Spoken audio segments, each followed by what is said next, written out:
So, hi, my name is Imani, and I'm the first affirmative for this debate, and our topic today will be organ selling. So, in 1964, the U.S., in 1964, their science and medical procedures had become advanced enough for transplants of organs to occur, and this is when someone donates one of their organs and gives it to another person in need.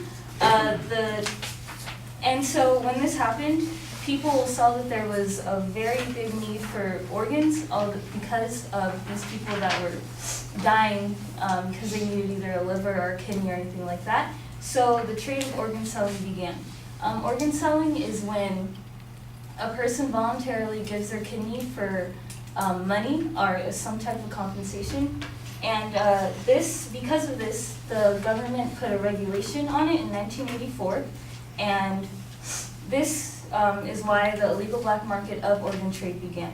So there are multiple organs that can be transplanted from a deceased body, but living donation choices are limited. So living donors are able to donate a portion of their liver, pancreas, or lung, and they can also donate living tissues or bone marrow. And most commonly, the most common donated organ are kidneys. So for the past decade, there's been a high demand of people that need these organs to live, but there's been a very small supply rate. So we have in the U.S. we have a system called UNOS, and that is the United Network for Organ Sharing.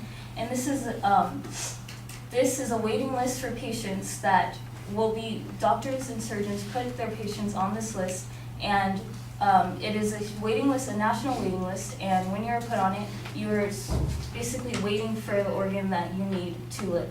So statistics show, as of today, 118,503 patients are on this waiting list, but on average, only 25% of these people will actually receive the organ that they need.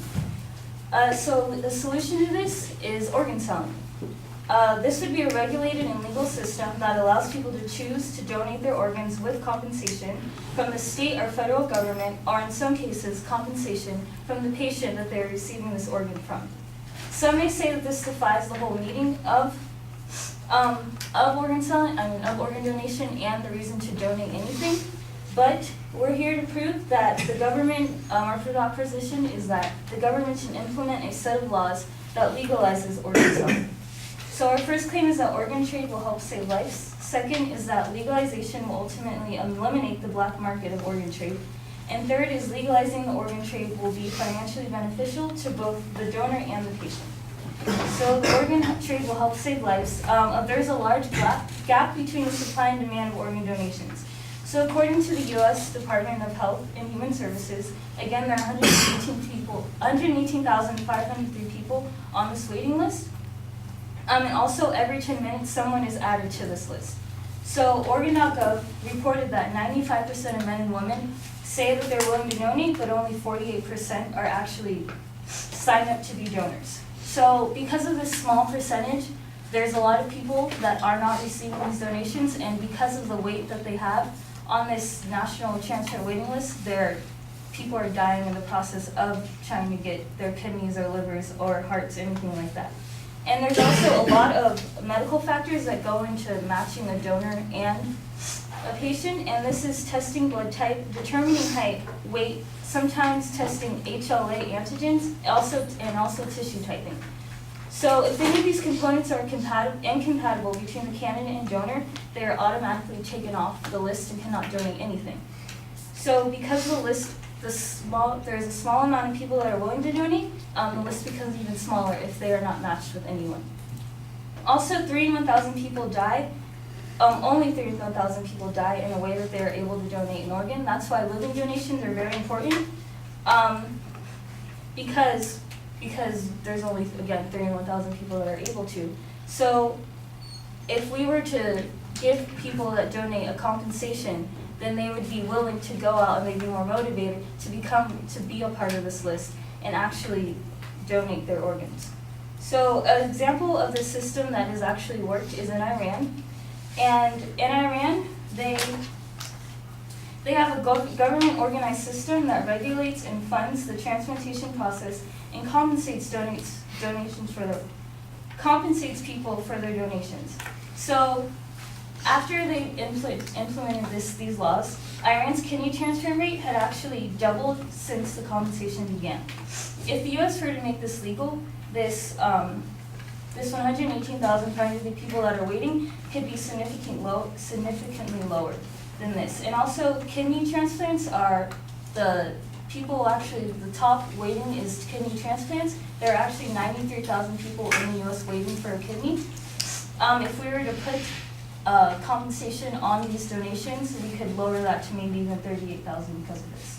And also, cost of medical management of a person who is waiting for a transplant is very high. It shows that U.S. Renal Data System in 2014 reported that dialysis can cost up to $72,000 a year on average for a person. And also the U.S. American Journal of Transplantation published an article saying that for liver transplant patients, depending on the stage the person is on, it can cost $2,300 a month. And so most of these patients don't even make this in a year. And also, some of these people cannot even work while they're medical management because of their condition. And insurance does not cover all these costs, so they end up being in debt, waiting to get an organ that will help save their lives. So having an organ transplant waiting list is very prolonged because an average of 22 of these patients die waiting for an organ every year. The longer a person waits for an organ or living tissue, the more strange and serious their medical cases get. One person can be on a transplant list for a week, and another can be on it for a year. But the person who is on there for a week can get it earlier because they find a person that has these specific components that match earlier. So the person that is waiting for a year dies in the process.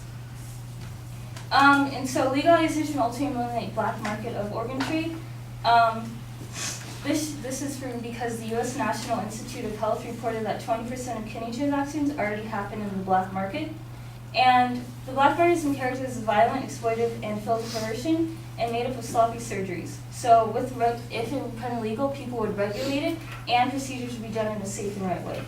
And finally, legalizing organ trade will be financially beneficial to the donor and the patient. Due to the high demand of these body parts, some certain doctors have even turned to the black market and have turned their back on people buying their organs from this because their patients are dying. The significant rate of patients dying is too much.